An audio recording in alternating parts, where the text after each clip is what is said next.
Listo. Hola a todos, gracias por escucharnos. Mi nombre es Sara Garavito, estudiante de medicina, junto con mis compañeros Jair Jiménez, Cristian Ramos, Javier González. Estamos aquí con un invitado muy especial, Juan Pablo Velázquez, químico farmacéutico de la Universidad de Antioquia, PhD en Ciencias Químicas de la Universidad de Antioquia, actualmente docente e investigador del programa de Tecnología en Regencia y Farmacia, investigador del grupo. Profe, ¿cuál grupo es? Grupo Interdisciplinario de Estudios Moleculares de la UdeA y el grupo GISAM de la Corporación Universitaria Remington, que es el de Investigación en Neurociencias y Envejecimiento. Profe, mire, nosotros quisimos apoyarnos en usted para hablar de por qué en Colombia o por qué es importante la divulgación pública de la ciencia, y que queremos que a través de su punto de vista como investigador activo de la UdeA y de la Corporación Universitaria Remington, ¿cómo ve usted a través de la divulgación de la ciencia que hace a la universidad? Listo, digamos que podríamos arrancar en por qué es relevante el proceso de divulgación científica. Y es algo muy sencillo. Es porque al final la divulgación científica nos permite tener grandes avances en cuestión de conocimiento en todas las áreas, desde lo que son las ciencias médicas hasta lo que son ingenierías, ciencias básicas. Por ejemplo, en mi caso particular, el área de investigación es más de ciencias básicas, es decir, laboratorio. Pero lo interesante de eso es que eso se acopla con ciencias clínicas también, porque para poder realizar avances a nivel clínico necesitas establecer procesos como mecanismos de acción, necesitas establecer procesos como cómo interaccionan los fármacos con un receptor particular, y todo eso lo evaluamos desde ciencias básicas. Esa evaluación desde ciencias básicas permite que a nivel clínico se pueda incorporar ese estudio que se hizo, se pueden evaluar aspectos como seguridad y efectividad en tratamiento, de forma que la divulgación científica lo que busca es que todos los profesionales de diferentes ámbitos puedan acceder a ese conocimiento y utilizarlo desde su propia perspectiva, como les decía ahorita, bien sea ciencias clínicas o ciencias básicas. Profe, buenas noches, habla con Cristian Ramos, profe. Espero que esté bien. Profe, para una preguntita, ¿qué plan o qué esquema usted desarrollaría sobre una propuesta de divulgación científica en Colombia para que así tenga un impacto de manera positiva en el área económica? Listo, divulgación científica tiene un conflicto grandote y definitivamente la principal crítica que se le puede hacer a los procesos de divulgación científica es que se han vuelto un negocio, que cuando vos vas a realizar una publicación en una revista que sea reconocida a nivel internacional, te vas a dar cuenta que las publicaciones actualmente en revistas muy top a nivel de ciencia cuestan alrededor de unos $3,000. Cuando vos piensas en $3,000, eso traducido en pesos colombianos es un impacto económico bastante marcado. Totalmente de acuerdo. A pesar de que hay una propuesta muy interesante, que son revistas llamadas Open Access o acceso abierto, que básicamente lo que permiten es que cualquier persona puede acceder a esas revistas desde cualquier lugar sin pagar ni un solo peso para acceder a eso. En realidad el investigador tuvo que pagar para publicar. Entonces miren la ironía de esto. El investigador paga para hacer la publicación y los que quieren acceder a eso pagan para poder acceder. Es un negocio buenísimo para las revistas científicas.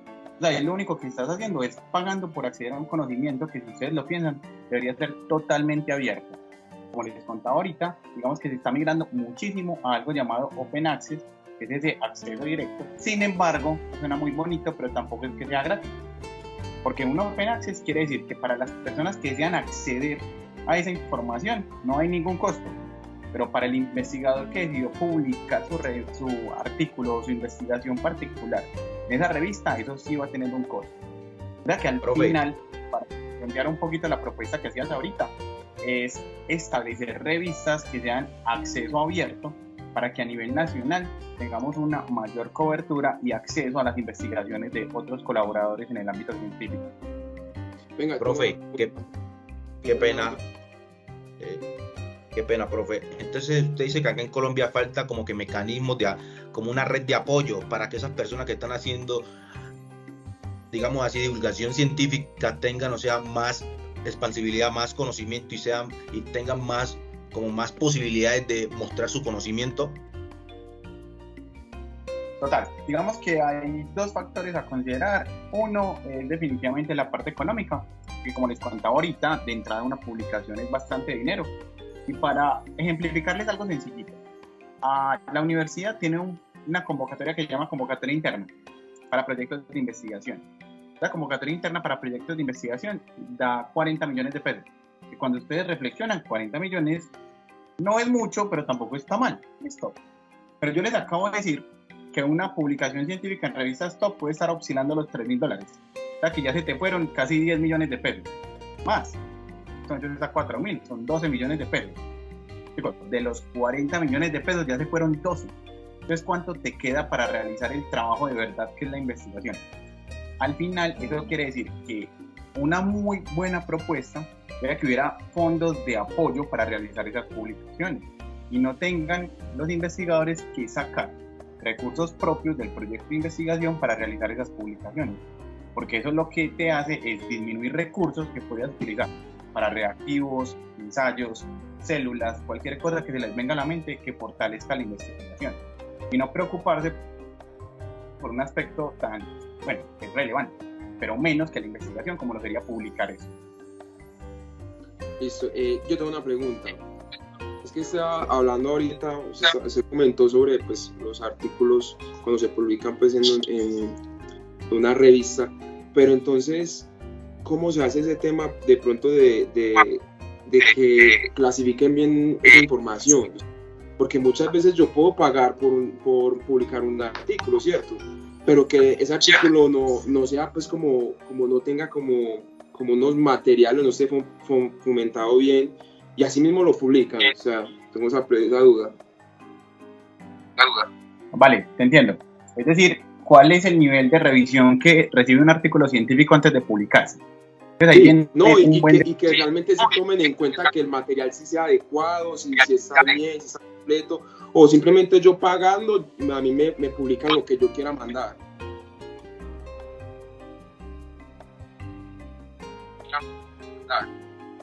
Vale, sí, te entiendo.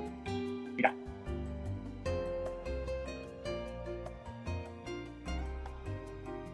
Pues te escucho. No sé, creo que los perdí un momento. ¿Ustedes me escuchan? Sí, ya lo estoy escuchando. Sí, ahí ya lo escuchamos. Vale. Entonces, lo que les voy a comentar ahorita es que más o menos cómo funciona un proceso de revisión de un artículo científico. La primera parte es que sí, efectivamente vos pagas para realizar la publicación, pero no es simplemente que después de realizar el pago, tu artículo no vaya a sufrir un proceso de revisión para poder ser publicado. En realidad, hay un sistema de evaluación que involucra pares de revisores. ¿Esos revisores quiénes son? Otros científicos con conocimiento en el área. Ejemplos sencillos. Mi área de actuación es química de productos naturales y también neurociencias, como les comentaba ahorita. Entonces yo mando una publicación relacionada con efecto de cannabinoides, que ahorita Sara tocaba el tema de cannabinoides, en animales, toxicidad o podría ser perfectamente uso de cannabinoides en animales, que aplica para productos naturales. Yo envío la publicación y ellos no solamente se quedan con lo que yo envío, sino que la publicación se envía a unos revisores. ¿Quiénes son esos revisores? Científicos que tienen trayectoria en esa misma área. O sea que lo que se busca es una base de datos de científicos que hayan realizado publicaciones también en el área de química de productos naturales o neurociencias. Les envían el artículo y esos científicos realizan revisión de todo, desde los aspectos metodológicos hasta los resultados, y algo a lo cual le ponen el alma en las revisiones es a la parte estadística, porque la parte estadística le tiene que dar validez a los ensayos o resultados que estás ejecutando. Si tus resultados no tienen una estadística adecuada, es muy probable que los evaluadores te devuelvan el artículo y te digan, ¿sabes qué? Qué pena, pero ese artículo no puede ser publicado, que no cumple con los estándares de calidad, o simplemente esos resultados no están totalmente avalados por los ensayos estadísticos que realizaste. Para resumir, en realidad es pagar, es verdad, uno de los aspectos, pero además de eso, un proceso de revisión realizado por otros científicos. Por ejemplo, en mi caso, podría ser, que me ha pasado, que me envíen artículos para revisar. Un detalle, eso no lo pagan. Listo, eso es amor al arte, felicidad. Es decir, a vos te O sea mandan que revisar un artículo no paga, o sea, no te da ningún reconocimiento. Bueno, no tiene ningún. Listo. Eso es ahí por amor. Todo es felicidad. Profe, digamos que al final se revisa, porque chicos, lo que sí se va ganando, qué pena, termino ese detallito, porque al final lo que sí se va ganando es algo de trayectoria. Y obviamente vas ganando reconocimiento en el medio. Y en el mundo científico el reconocimiento es importante. Dale, qué pena. Yo creo que pues, estamos de acuerdo en que la divulgación científica no es solamente pues, por medio de publicación de artículos, ¿cierto? Sino que también pues, por medio de redes sociales o otros medios. Entonces, digamos, una pregunta sería como, ¿usted qué consejo le daría como a esas personas que quieren iniciar en el proceso de divulgación científica? Eso es también un aspecto bastante relevante, porque cuando uno piensa en divulgación científica, la verdad en nuestro caso particular, estamos directamente conectados con la parte de ciencia. Normalmente uno piensa en artículos científicos. Y cuando uno piensa en revistas, muchachos piensan en dos. Una específicamente que se llama Nature. Nature es como la revista de lo último en Guaracha, donde uno podría llegar allá y decir, ya, logré un objetivo gigante. Pero como lo acabas de mencionar, es supremamente importante hacer divulgación del conocimiento, no solamente para la comunidad científica, porque si uno lo piensa, un artículo científico, ¿a quién va dirigido? A otros investigadores. Es decir, el personal del común, el que no está asociado directamente con ciencia, no va a tener ningún contacto con esos artículos científicos. Ahí entran otros medios de difusión, y otros medios de difusión puede ser la parte de redes sociales, que estoy totalmente de acuerdo y muy a favor de utilizarlo. Incluso hace poco la facultad implementó una página en Instagram, si no estoy mal.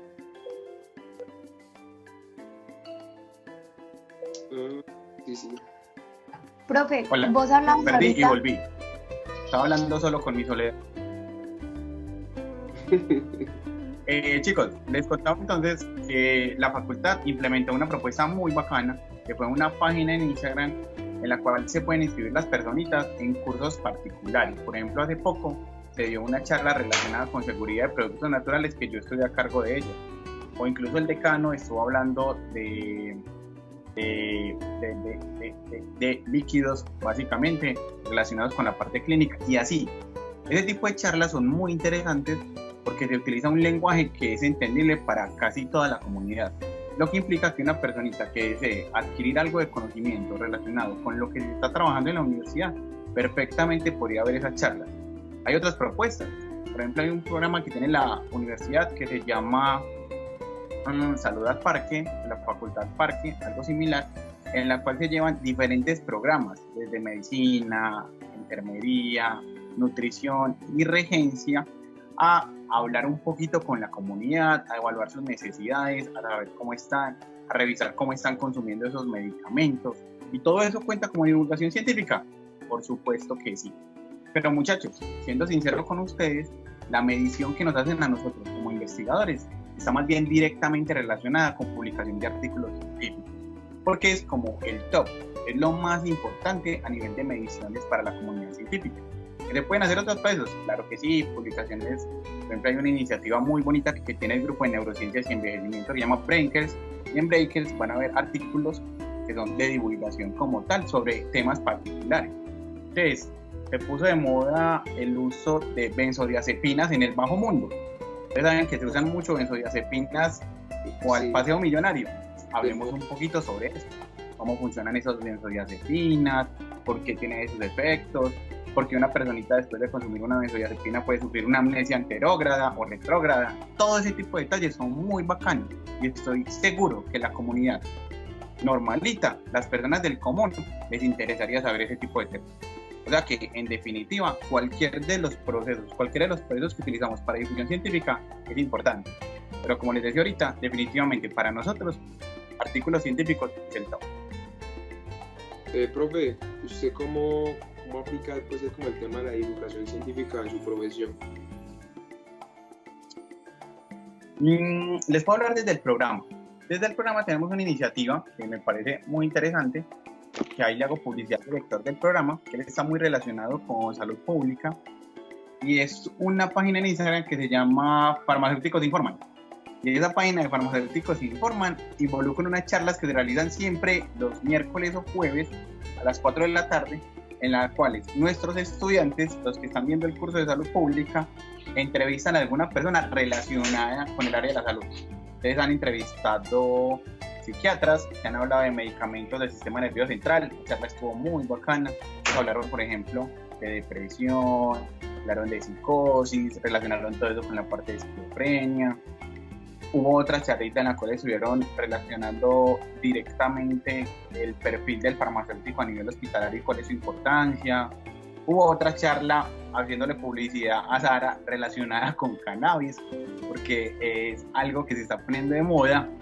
Y no sé si lo sabían, pero desde el año pasado se aprobó el uso de cannabis en 9 condiciones técnicas. O sea que a partir del 31 de diciembre del año anterior, ya perfectamente los médicos pueden recetar cannabis en algunas condiciones particulares: epilepsia refractaria, ataxia, insomnio, y 9, como les decía ahorita. O sea que miren que ese tipo de información es relevante para la comunidad, porque muchas personitas podrían estar convencidas que el cannabis sigue siendo ilegal y que no se puede utilizar a nivel medicinal. No, es totalmente erróneo. Está aprobado en el país en 9 condiciones. 9 condiciones particulares, pero está aprobado. Profe, mira que qué chévere que toques, por lo menos yo no sabía eso de los farmacéuticos Informa, que es, como decía ahorita Jair, es a través de una red social que están de cierta manera haciendo divulgación científica, ¿no? Ustedes como programa de farmacología. ¿Cómo sentís vos el apoyo de la universidad? O sea, digamos, no solo para vos, sino para tu programa en general, para hacer ese tipo de cosas, o sea, para hacer divulgación. Chicos, uno de los factores por los cuales ha sido más reconocida la universidad es salud familiar y comunitaria. Esa propuesta de salud familiar y comunitaria es bastante única de la institución. Y como es bastante única de la institución, ha sido como el talón fundamental que la universidad tiene para relacionarse con el medio. Con relación a lo que entonces preguntaba Sara, el apoyo de la universidad, pues la universidad tiene un apoyo gigantesco a propuestas relacionadas con esa temática particular. Es más, el grupo de investigación, digamos, más rankeado que tiene actualmente la universidad, o de los más fuertes con el número de investigadores, es el grupo de salud familiar y comunitaria. Porque no sé si lo sabían, chicos, pero la U tiene muchísimos profes que tienen formación en salud pública, epidemiología, salud comunitaria. Tiene de médicos, enfermeros, químicos farmacéuticos, tiene un montón de profesionales que se han especializado en temas relacionados con salud pública y epidemiología. Así que, digamos, directamente relacionado con una parte que es el valor agregado de la universidad. Créanme que el apoyo es bonito y es bastante marcado. Incluso desde Decanatura dijeron, hey, una de las cosas que tenemos que hacer sí o sí es retomar lo que perdimos. Que lo perdimos fue por obvias razones, lo perdimos fue por pandemia. Como ustedes saben, en pandemia estábamos un poco aislados y como estábamos aislados no podíamos ir a hacer salud familiar y comunitaria. Pero desde Decanatura estamos, digamos, con decano nuevo desde hace relativamente poco. La propuesta más importante que se tiene es retomar esos procesos de salud familiar, para que ustedes como estudiantes de medicina puedan ir hasta la comunidad de lugares que tienen problemitas de acceso, bien sean barrios populares, bien sean los corregimientos, solventar las necesidades de las personitas y educarlas. Un ejemplo sencillo. Nosotros desde Tecnología en Regencia de Farmacia íbamos a este tipo de comunidades y uno podría decir, vale, ¿y qué puede aportar el personal de Tecnología en Regencia de Farmacia a una población como esta? Y lo interesante es que los chicos se daban cuenta de que las personas, tenían un uso inadecuado de medicamentos. Un ejemplo sencillo, entonces uno piensa en antibióticos. Uno piensa en antibióticos y el clásico, el que se envía como si no hubiera un mañana. Amoxicilina, 500 miligramos cada 8 horas durante 7 días.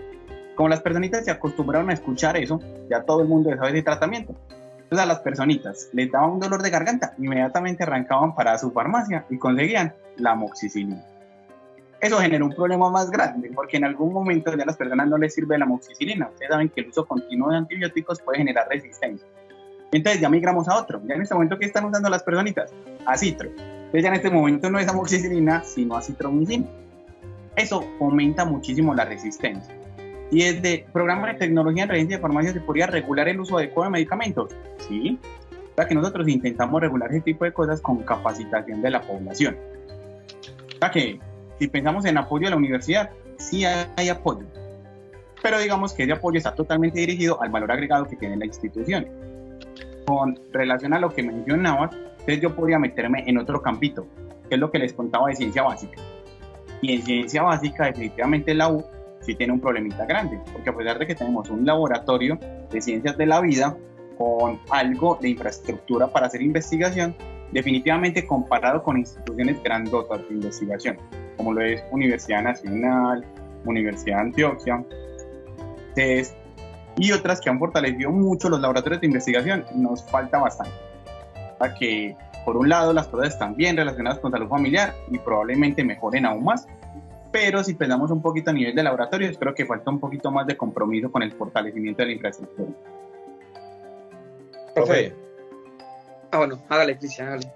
Profe, por ejemplo, me gusta mucho esa idea de ustedes capacitar a esas personas y decirles, profe, pero a nosotros como estudiantes, nosotros cuando vamos a hacer una divulgación, tenemos que buscar unas páginas, pues digamos, porque usted sabe que en internet hay mucho contenido, hay mucho contenido erróneo, muchas cosas, muchas falsedades, muchas mentiras, muchas verdades, ¿cierto? Para usted que es profesor y que lleva mucho tiempo en esa divulgación y su experiencia, ¿cuáles son las páginas principales que usted diga? No, busquen en tal página directo, que es la que tiene la información más confiable, más segura, para así nosotros poderles brindar a nuestros oyentes o a nuestras personas que nos leen o nos escuchan. La sacamos de aquí, muy segura, tenemos una certificación tal por el profesor Juan Pablo, nos dio estas pautas y todo eso. ¿Usted de dónde nos garantiza o dónde podría saber de dónde sacarla? Esa pregunta está muy interesante, muchachos, porque venimos de COVID y en COVID surgieron un montón de mentiras increíbles.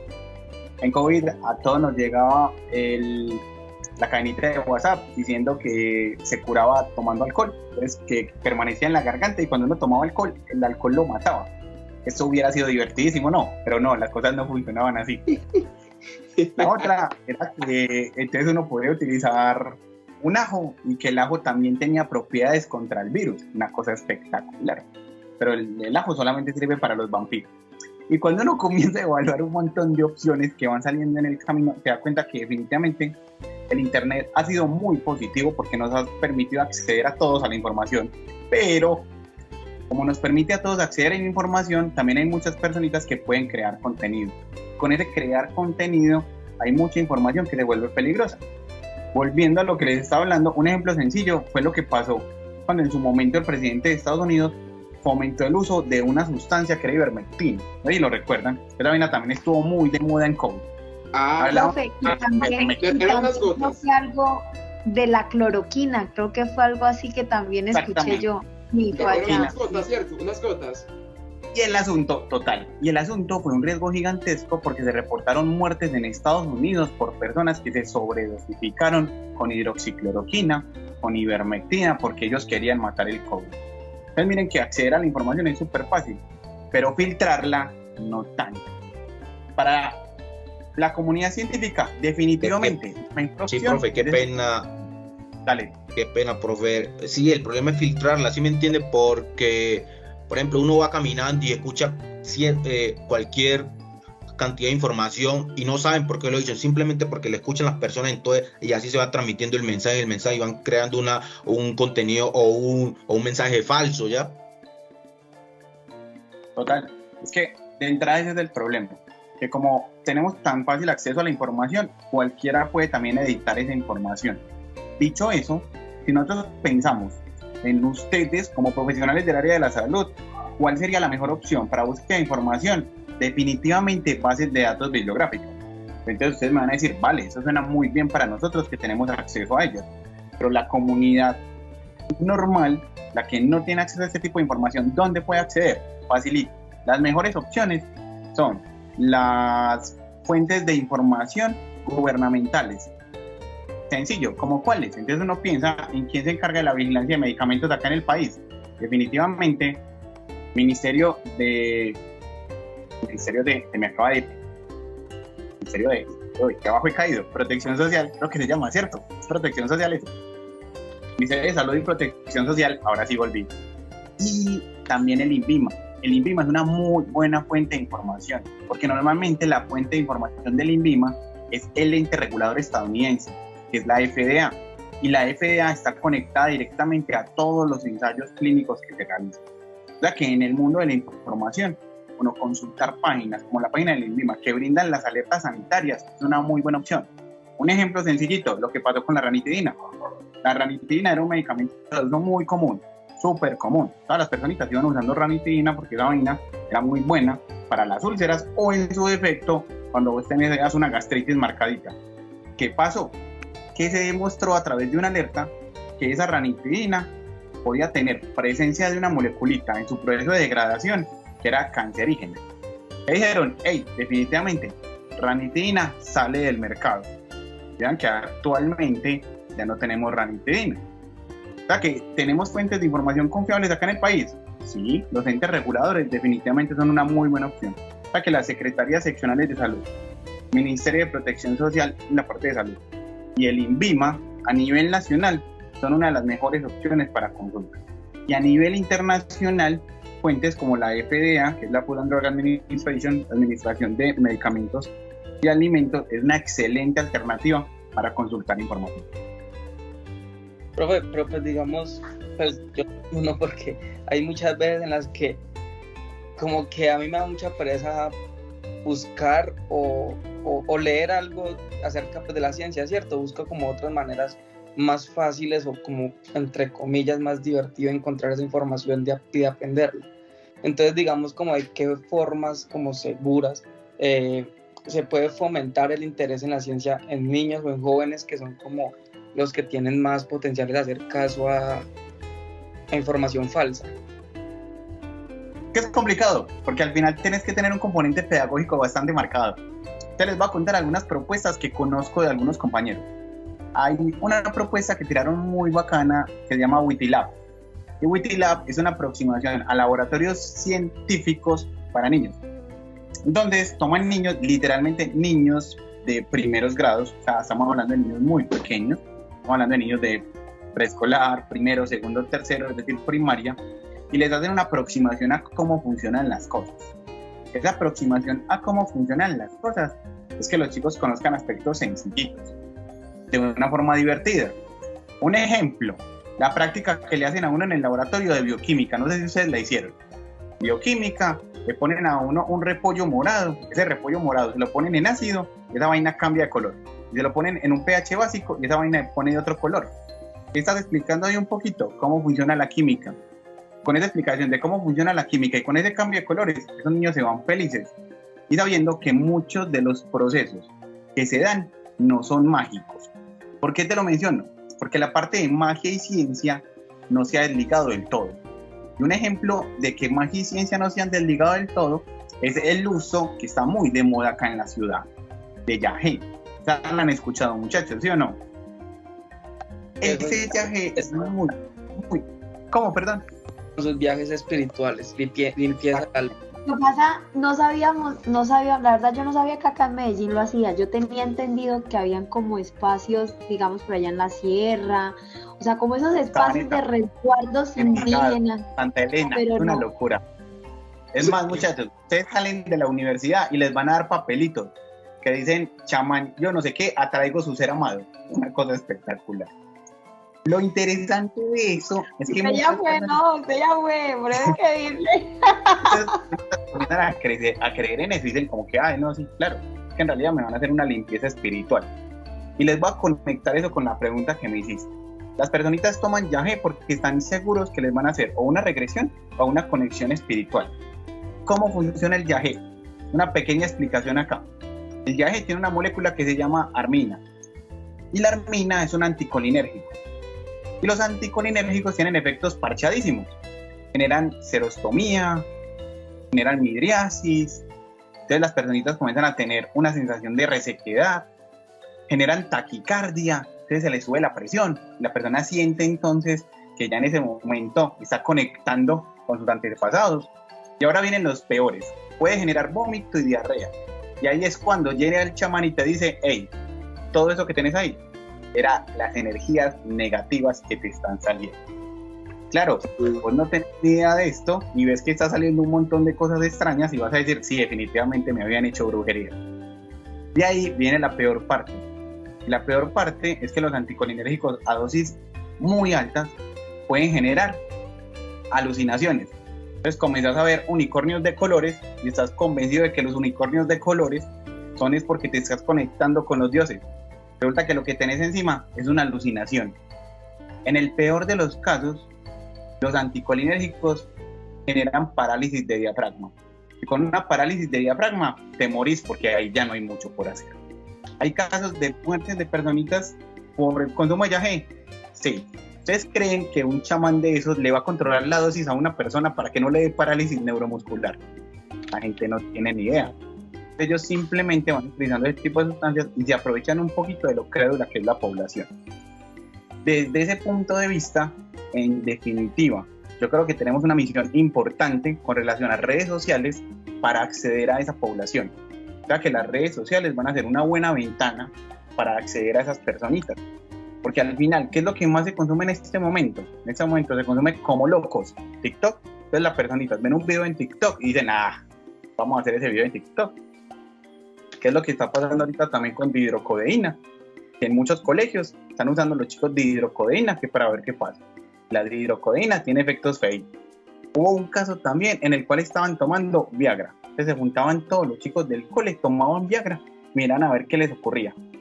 Hay un montón de cosas locas que están ocurriendo y muchas de ellas están relacionadas por el acceso a la información. O sea que la propuesta que se me ocurre a mí es que tenemos que competir con ese acceso a la información a través de la misma, es decir, redes sociales. Para mí es una muy buena alternativa.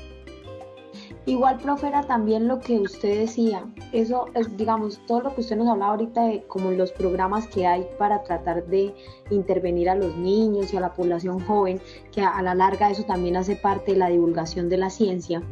También es la manera en la que ellos aprenden a consumir, o sea, toda esa información que está en el aire, porque digamos, o sea, hay tanta información, incluso a uno a veces le cuesta trabajo, porque uno aparte, o sea, que nos dedicamos a la información de la salud, uno dice, uy, no, será, porque incluso vemos en redes sociales médicos reconocidos, personas que uno dice que son muy reconocidas incluso en el campo de la ciencia, y a veces dicen unas cosas que uno dice, uy, no, venga, este man cómo hace una divulgación tan irresponsable.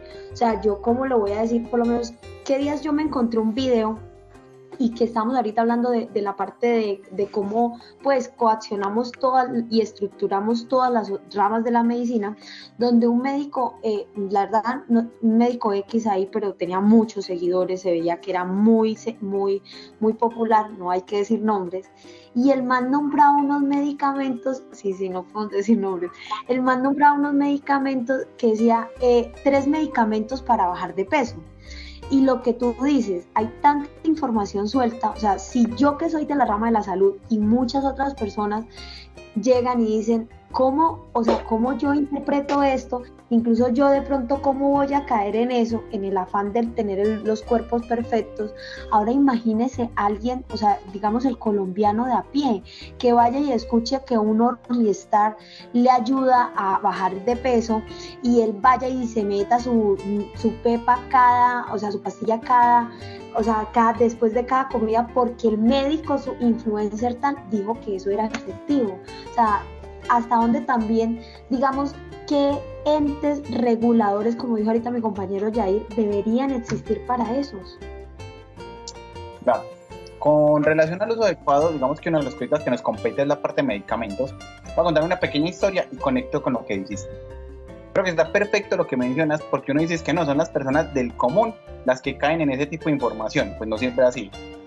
Llama muchísimo la atención que sean estudiantes o profesionales de las áreas de la salud que caigan en eso.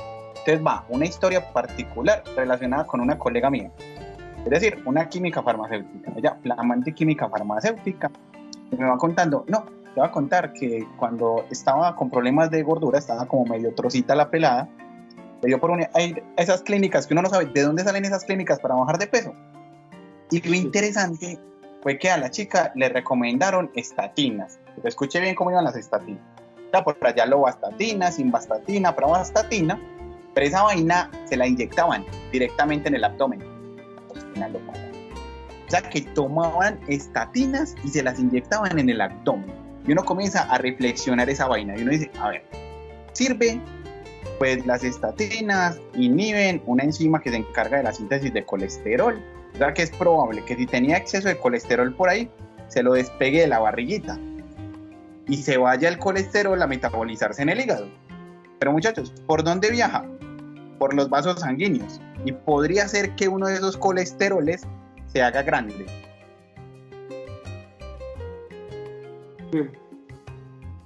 Y química farmacéutica, ¿no? Y ella contaba que se puso re mal, porque se le formó un ateroma. O sea, un pedazo de esa grasa se le quedó en un vaso y le estaba jodiendo la vida. Eso es supremamente llamativo. Y también piensen en la cantidad de personitas que pueden caer en ese tipo de tratamientos, que cuando uno lo evalúa, eso no tiene el más mínimo sentido. Eso no tiene lo más mínimo de ciencia aplicada ahí, pero cayó. Ahora, dicho eso, definitivamente las personas deben confiar más en los entes reguladores. Ejemplo, INVIMA, publicidad para el INVIMA. No todo es malo, bueno, publicidad para el INVIMA. El INVIMA tenía un programa muy parchadito que se llamaba Demuestre la Calidad. Y en Demuestre la Calidad funcionaba así. El INVIMA llegaba a las farmacias y sacaba medicamentos cualquiera. Entonces llegaba y decía, ve, dame X medicamento de X laboratorio y yo le voy a hacer pruebas para revisar si lo que ellos me reportaron es lo mismo que me va a dar a mí. ¿Entienden el concepto, sí o no? Porque es probable que una cosa sea la que reporte el laboratorio y cuando uno tome y revise el medicamento, resulta que el medicamento estaba medio patuleco. Ellos reportaron que era 90 y estaba dando 80. Ya con 80 no cumple. En cambio con 90 sí. Ese programita fue muy interesante porque demostró muchos errores en procesos. Por ejemplo, una premisa fundamental que siempre se ha tenido es que natural es bueno y sintético es malo. Eso lo tienen que haber escuchado ustedes por ahí en cualquier lado.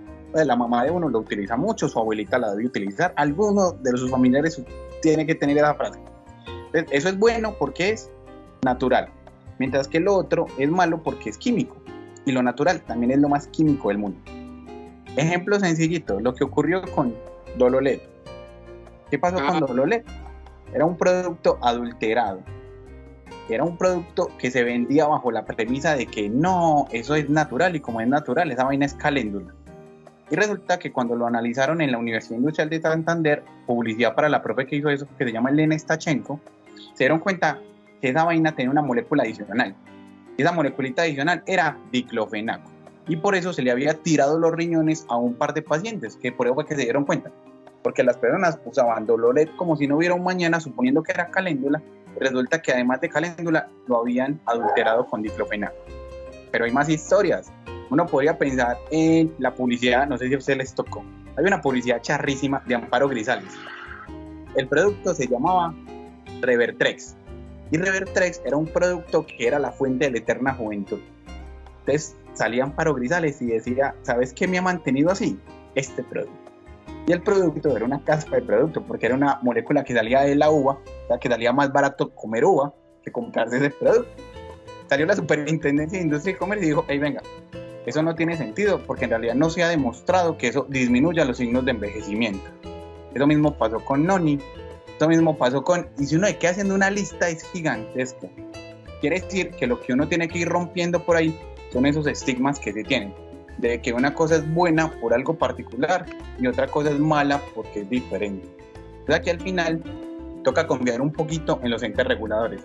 Como te decía ahorita Sara, el INVIMA, creo que a pesar de que tiene muchas fallas, ha hecho un buen trabajo con relación a ese programa de muestra de la calidad. Profe, para cerrar, ya se nos está acabando como el tiempo. Profe, ¿qué consejo o qué motivación daría a las personas que quieran hacer divulgación científica y que a veces, por ejemplo, tropieza o dan una información incorrecta? ¿Qué consejo les da? ¿Qué mensaje transmitirías tú?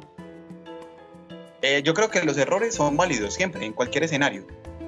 Y un ejemplo, muchachos, fue lo que ocurrió con lo que mencionaba ahorita Sara, fue cloroquina. No sé si lo recuerdan, pero salió un artículo científico que pegó mucho. Y fue que la cloroquina había disminuido la incidencia de infección por COVID en pacientes. Y eso fue espectacular, porque mismo comenzaron a decir, hey, genial. Entonces comenzamos a enviar cloroquina.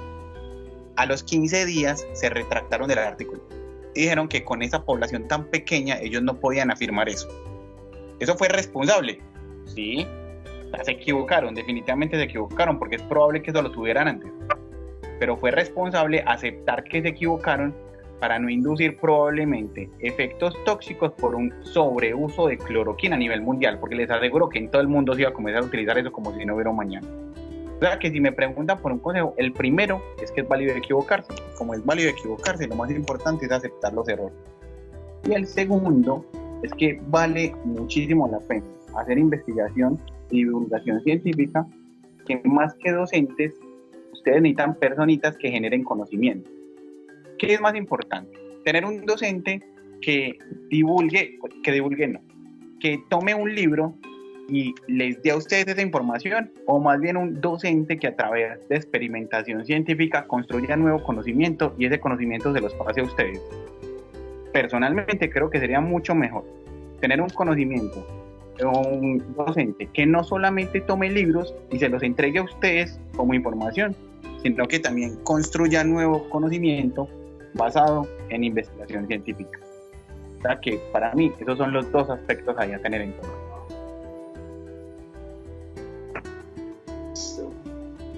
Listo, profe. Muchas gracias y ojalá que en otro próximo podcast, ojalá que podamos contar con ustedes, con la asesoría suya, y para que todos los oyentes también sepan cómo lo consiguen en sus redes sociales. La próxima vez tenemos que hacer el podcast en vivo, sí, o que está muy buena la charla. De una. No soy muy de redes sociales, pero solamente tengo por allá un Instagram. Y mi Instagram es JuanBR. Listo, profe. Muchas gracias por todo. Chicos, de una, cuando necesiten cualquier cosita. Nos vemos por la Profe, muchas Muchas gracias. Chao. Dale, de una, chao.